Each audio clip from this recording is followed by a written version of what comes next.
हिंदू धर्म में धार्मिक और आध्यात्मिक दृष्टि से विशेष महत्व रखने वाली माघ पूर्णिमा को बहुत ही पुण्य फल देने वाली माना जाता है। इस दिन स्नान दान का जितना महत्व है, उतना ही महत्व विष्णु पूजा करने और कथा सुनने का भी है। किसी नगर में धनेश्वर नाम का एक ब्राह्मण रहता था। उसकी पत्नी रूपवती, पतिव्रता और सर्वगुण संपन्न थी।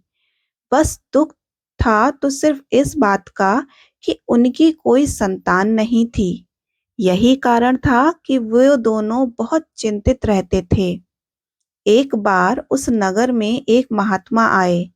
वो नगर के सभी लोगों से दान लेते थे, लेकिन धनेश्वर की पत्नी जब भी उन्हें दान देने जाती तो वे उसे लेने से मना कर देते। एक दिन धनेश्वर ने उन महात्मा के पास जाकर पूछा, हे महात्मन, अगर आप नगर में सभी लोगों से दान लेते हैं, लेकिन मेरी पत्नी के हाथ का दान क्यों स्वीकार नहीं करते?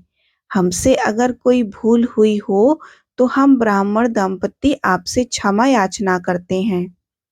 महात्मा बोले, हे विप्र, तुम तो बहुत ही विनम्र हो और हमेशा आदर सत्कार करने वाले ब्राह्मण हो। तुमसे भूल तो कदापि नहीं हो सकती।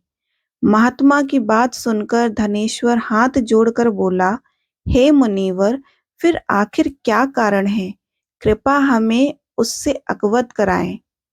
इस पर महात्मा बोले, हे विप्र, तुम्हारी कोई संतान नहीं है और जो दाम्पत्य निसंतान हो उसके हाथ से भिक्षा लेना अधम या पापी के हाथ से भिक्षा ग्रहण करने के समान है। तुम्हारे द्वारा किया गया दान लेने के कारण मेरा पतन हो जाएगा। बस यही कारण है कि मैं तुम दाम्पत्य से दान स्वीकार नहीं करता। महात्मा के ये वचन सुनकर धनेश्वर उनके चरणों पर गिर पड़ा और विनती करने लगा, हे महात्मन, संतान न होना ही हम पति पत्नी के जीवन की सबसे बड़ी निराशा है।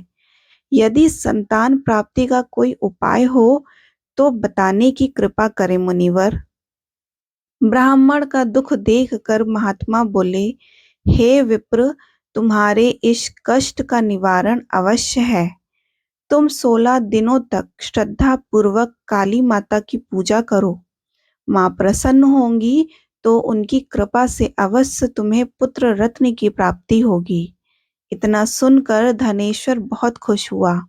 उसने कृतज्ञता पूर्वक महात्मा का आभार प्रकट किया और घर आकर पत्नी को सारी बात बताई।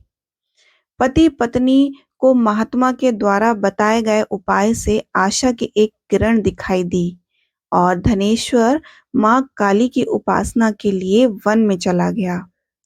ब्राह्मण ने पूरे 16 दिन तक काली माता की पूजा की और उपवास रखा।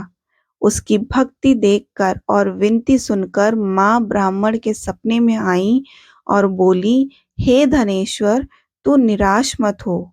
मैं तुझे संतान के रूप में पुत्र रत्न की प्राप्ति का वरदान देती हूँ, लेकिन 16 साल की अल्प आयु में ही तेरे पुत्र की मृत्यु हो जाएगी।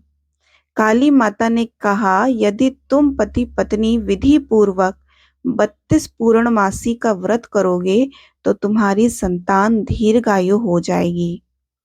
प्रातःकाल जब तुम उठोगे तो तुम्हें यहाँ आम का एक वृक्ष दिखाई देगा। उस पेड़ से एक फल तोड़ना और ले जाकर अपनी पत्नी को खिला देना। शिव जी की कृपा से तुम्हारी पत्नी गर्भवती हो जाएगी। इतना कहकर माता अंतर्ध्यान हो गई। प्रातःकाल जब धनेश्वर उठा तो उससे आम का वृक्ष दिखा, जिस पर बहुत ही सुंदर फल लगे थे। वो काली माँ के कहे अनुसार फल तोड़ने के लिए वृक्ष पर चढ़ने लगा। उसने कई बार प्रयास किया, लेकिन फिर भी फल तोड़ने में असफल रहा। तभी उसने विघ्नहर्ता गणेश भगवान का सुमिरन किया और गणपति की कृपा से इस बार वो वृक्ष पर चढ़कर फल तोड़ लाया। धनेश्वर ने अपनी पत्नी को वो फल दिया, जिसे खाकर वो कुछ समय बाद गर्भवती हो गई। दंपति काली माँ के निर्देश के अनुसार हर पूर्णिमा पर दीप जलाते रहे। कुछ दिन बाद भगवान शिव की कृपा हुई और ब्राह्मण की पत्नी ने एक सुंदर बेटे को जन्म दिया, जिसका नाम उन्होंने देवीदास रखा। जब पुत्र 16 वर्ष का होने को हुआ, तो माता-पिता को चिंता होने लगी कि इस वर्ष उसकी मृत्यु निश्चित है। दंपति ने देवीदास के मामा को बुलाया और कहा, तुम देवीदास को विद्या अध्ययन के लिए काशी ले जाओ और 1 वर्ष के बाद वापस आना। दंपति पूरी आस्था के साथ पूर्णमासी का व्रत कर पुत्र की दीर्घायु होने की कामना करते रहे। इधर काशी प्रस्थान के बाद मामा भांजे एक गांव से गुजर रहे थे। वहां एक कन्या का विवाह हो रहा था, परंतु विवाह होने से पूर्व ही उसका वर अंधा हो गया। तभी वर के पिता ने देवीदास को देखा और मामा से कहा, तुम अपना भांजा कुछ समय के लिए हमें दे दो। विवाह संपन्न हो जाए उसके बाद ले जाना। ये सुनकर मामा ने कहा, यदि मेरा भांजा ये विवाह करेगा तो कन्यादान में मिले धन आदि पर हमारा अधिकार होगा। वर के पिता ने मामा की बात स्वीकार कर ली और देवीदास के साथ कन्या का विवाह संपन्न हो गया। इसके पश्चात देवीदास पत्नी के साथ भोजन करने बैठा, लेकिन उसने उस थाल को हाथ नहीं लगाया। यह देखकर पत्नी बोली, स्वामी, आप भोजन क्यों नहीं कर रहे? आपके चेहरे पर ये उदासी कैसी? तब देवीदास ने सारी बात बताई। यह सुनकर कन्या बोली, स्वामी, मैंने अग्नि को साक्षी मानकर आपके 7 फेरे लिए हैं। अब मैं आपके अलावा किसी और को अपना पति स्वीकार नहीं करूंगी। पत्नी की बात सुनकर देवीदास ने कहा, ऐसा मत कहो, मैं अल्प आयु हूँ। कुछ ही दिन में 16 वर्ष की आयु होते ही मेरी मृत्यु निश्चित है। लेकिन पत्नी ने कहा कि जो भी उसके भाग्य में लिखा होगा उसे वो स्वीकार है।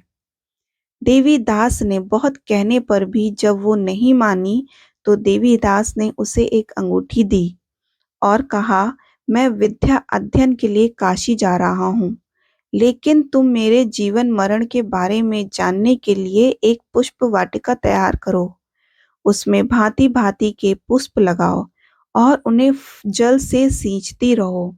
यदि वाटिका हरी भरी रहे, पुष्प खिले रहें, तो समझना कि मैं जीवित हूँ, और जब ये वाटिका सूख जाए तो मान लेना कि मेरी मृत्यु हो चुकी है। इतना कहकर देवीदास काशी चला गया।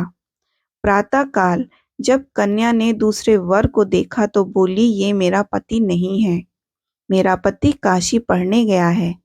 यदि इसके साथ मेरा विवाह हुआ है तो बताएं कि रात्रि में मेरे और इसके बीच क्या बातें हुई और इसने मुझे क्या दिया। ये सुनकर वर बोला, मुझे कुछ नहीं पता, और पिता पुत्र लज्जित होकर चले गए। उधर एक दिन प्रातःकाल एक सर्प देवीदास को डसने के लिए आया, लेकिन उसके माता पिता द्वारा किए जाने वाले पूर्णिमा व्रत के प्रभाव के कारण वो उसे डस नहीं सका। पश्चात काल स्वयं वहां आए और उसके शरीर से प्राण निकालने लगे। देवीदास मूर्छित होकर गिर पड़ा। तभी वहां माता पार्वती और शिव जी आए। देवीदास को मूर्छित देखकर देवी पार्वती बोली, हे स्वामी, देवीदास की माता ने 32 पूर्णिमा का व्रत रखा था, उसके फलस्वरूप कृपया आप इसे जीवन दान दें। माता पार्वती की बात सुनकर भगवान शिव ने देवीदास को पुनः जीवित कर दिया। इधर देवीदास की पत्नी ने देखा कि पुष्प वाटिका में एक भी पुष्प नहीं रहा। वो जान गई कि उसके पति की मृत्यु हो चुकी थी और रोने लगी। तभी उसने देखा कि वाटिका पुनः हरी भरी हो गई। ये देखकर वह बहुत प्रसन्न हुई। उसे पता चल गया कि देवीदास को प्राणदान मिल चुका है। जैसे ही देवीदास 16 वर्ष का हुआ, मामा भांजा काशी से वापस चल पड़े। रास्ते में जब वो कन्या के घर आए तो उसने देवीदास को पहचान लिया और अत्यंत प्रसन्न हुई। धनेश्वर और उसकी पत्नी भी पुत्र को जीवित पाकर हर्ष से भर गए। मान्यता है कि जो स्त्रियां श्रद्धापूर्वक पूर्णिमा का व्रत रखती हैं और कथा सुनती हैं, उन्हें संतान का सुख मिलता है, संकट से मुक्ति मिलती है और समस्त मनोकामनाएं पूरी होती हैं।